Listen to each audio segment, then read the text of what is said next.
আজকের আলোচনার বিষয় হয়েছে জুলাই আন্দোলন নিয়ে। তো আপনারা কিন্তু মনে করেন একটা জিনিস যে হাসিনা কিন্তু বলেছে 2041 সাল 41 সাল, কিন্তু 41 সাল আওনের আগেই কিন্তু সে বলতো 2051 সাল 51 সাল। হ্যাঁ, তো আমরা আমাদের মোহাম্মদপুরের থেকে আমাদের ভাই ব্রাদার সহ আমরা আন্দোলন করেছি। হ্যাঁ, আন্দোলন করতে করতে আমরা ক্লান্ত হয়ে গেছি। আমাদের মা খালারা, হ্যাঁ, তারা আমাদেরকে অনেক সাহায্য করেছে। কেউ মুড়ি আইনা দিছে, কেউ শরবত আইনা দিছে। হ্যাঁ, তাদেরকে ধন্যবাদ।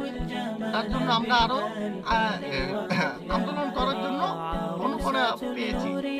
তো এই যে আন্দোলন করেছি, কি কারণে করেছি? দেশে যে ভালো কিছু হোক, হ্যাঁ, আমরা এটাই চাই। তো আমরা এই আন্দোলন করার কিছু কারণ তো মানুষের থাকে।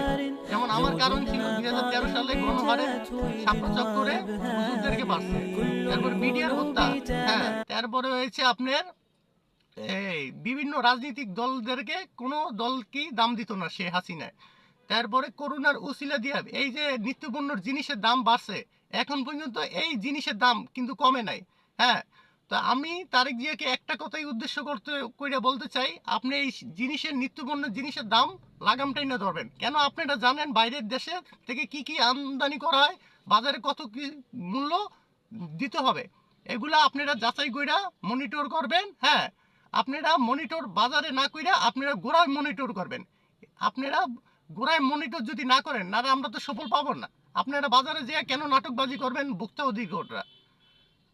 তো আশা করি কথাগুলো বুঝতে পারছেন। ভিডিওটা বেশি বড় হয়ে যাবে দেখে আর কিছু বললাম না, আরেকদিন বলবো ইনশাল্লাহ। আসসালামু আলাইকুম।